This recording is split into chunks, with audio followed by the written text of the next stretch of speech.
आपकी पत्नी का आपसे झगड़ा हो जाता है और घर छोड़कर चली जाती है और CAW सेल में आपके खिलाफ एक कंप्लेंट फाइल कर देती है। अब वहां से आपको नोटिस आता है, आपको वहां जाना पड़ेगा। आपको जाना होता है वहां पे, और आपकी जो भी बातें हैं आप CAW सेल में जो भी काउंसलर बैठे होते हैं, वहाँ पे काउंसलर जो होते हैं वो पुलिस वाले ही होते हैं। CAW सेल के हेल्प से जो है वहाँ पे वो अपॉइंट किए जाते हैं, आपकी वो काउंसलिंग करते हैं, रिकन्सिलिएशन की पूरी पूरी कोशिश करते हैं।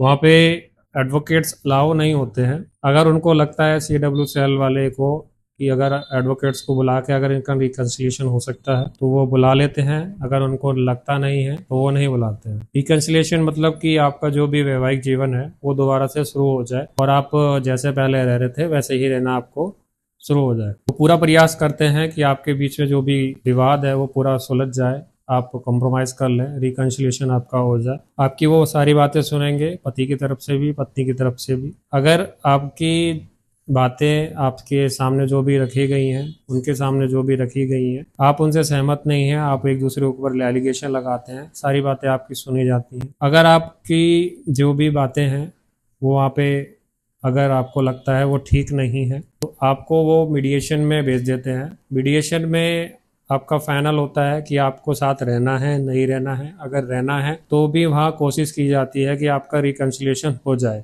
अगर रिकन्सिलिएशन नहीं होता है तो मीडिएशन वाले आपको बोलते थे कि आप यहाँ पे कॉम्प्रोमाइज कर लीजिए, जो भी अमाउंट है आप वहाँ डिसाइड कर लीजिए।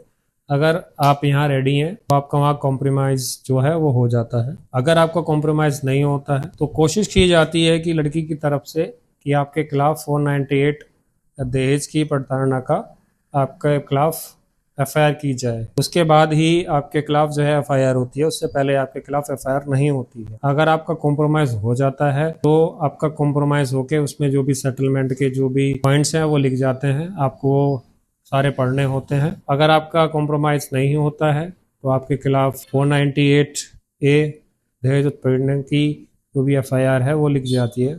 यहाँ से वो पुलिस थाने, जो भी आपका पुलिस थाना लगेगा वहाँ पे उसको रेफर कर देते हैं और आपके खिलाफ 498 की जो भी FIR है वो लॉन्च हो जाती है। पति आपके खिलाफ कोर्ट में मेंटेनेंस का केस फाइल कर सकती है, DV का भी फाइल कर सकती है, और आपके खिलाफ जो भी कोर्ट से नोटिस कराएगी आपको, आपको कोर्ट में पेश होना होगा।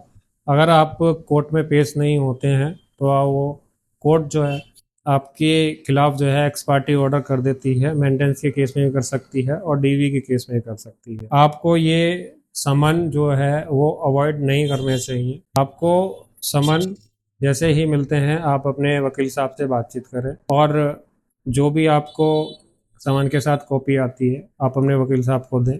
वो पूरा एनालाइज करेंगे, जो जो भी वीक पॉइंट्स है आपको बताएंगे, और आपको भी जो भी वीक पॉइंट्स पते हैं आपके पत्नी के बारे में वो वकील साहब को बताएं।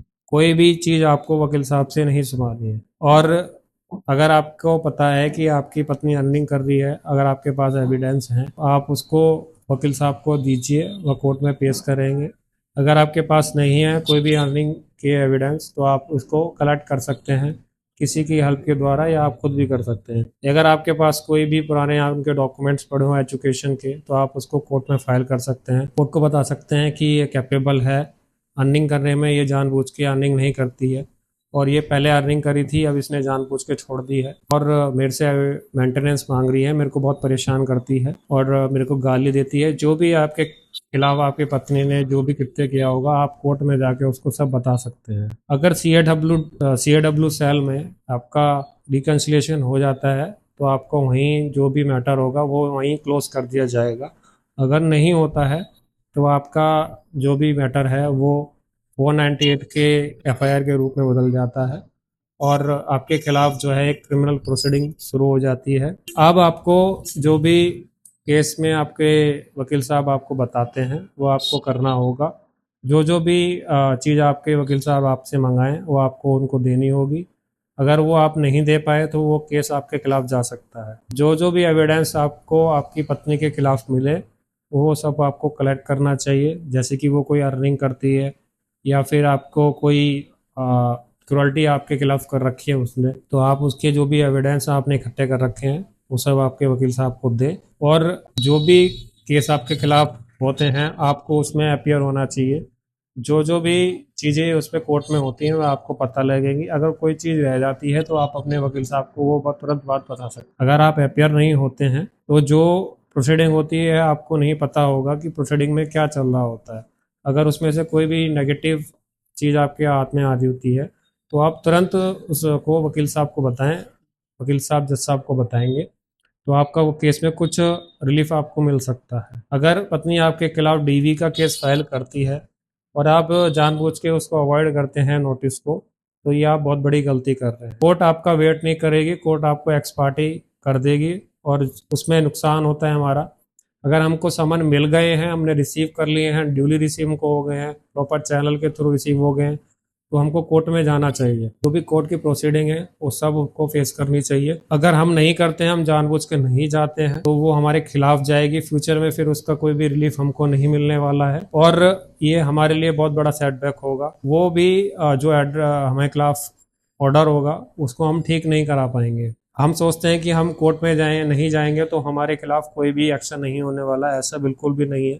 कोर्ट आपका वेट नहीं करेगी। अगर प्रॉपर चैनल के थ्रू आपको नोटिस या समन हो चुके हैं तो कोर्ट उसको सर्विस मान लेती है और आपके खिलाफ एक्स पार्टे प्रोसीडिंग जो है वो शुरू कर देती है। जो भी केस चलेगा वो आपके बिना चलेगा। अगर आप नहीं गए तो आपके लिए नुकसान होगा। जो भी केस पत्नी ने फाइल किया है वो जल्दी से जल्दी खत्म हो जाता है और जो भी उसको रिलीफ मिल जाता है वो उसके एग्जीक्यूशन फाइल करके आपके खिलाफ जो है वारंट निकलवा सकती है। आपको फिर भी कोर्ट में अपियर होना पड़ेगा। अब वारंट हो जाएगा तो आपको आना पड़ेगा, पुलिस आपको ढूंढ के लाएगी। इससे बेहतर है कि आप जो है कोर्ट में पहले से ही अपियर हो जाएं। अगर आप अपियर नहीं होंगे तो आपको बाद में फिर जो कॉन्सिक्वेंसेस हैं वो आपको फेस करने होंगे। मेरी ये सलाह है कि आप जाके कोर्ट में पेश हो, जो भी आपकी बातचीत है वो कोर्ट में बताएं और आपको रिलीफ मिलेगा। कोर्ट ऐसा नहीं है कि केवल महिलाओं की सुनती है, पुरुषों की भी सुनती है कोर्ट। अगर वो लगेगा कोर्ट को कि आप ठीक कह रहे हैं, आपके पक्ष में आपके सबूत हैं, अगर आपकी पत्नी आपसे ज़्यादा कमाती है या फिर आपके खिलाफ कोई क्रूरल्टी उसने कर रखी है, फिजिकल असॉल्ट किया हुआ है, मेंटली असॉल्ट किया हुआ है, आप सारे प्रूफ कोर्ट में दें।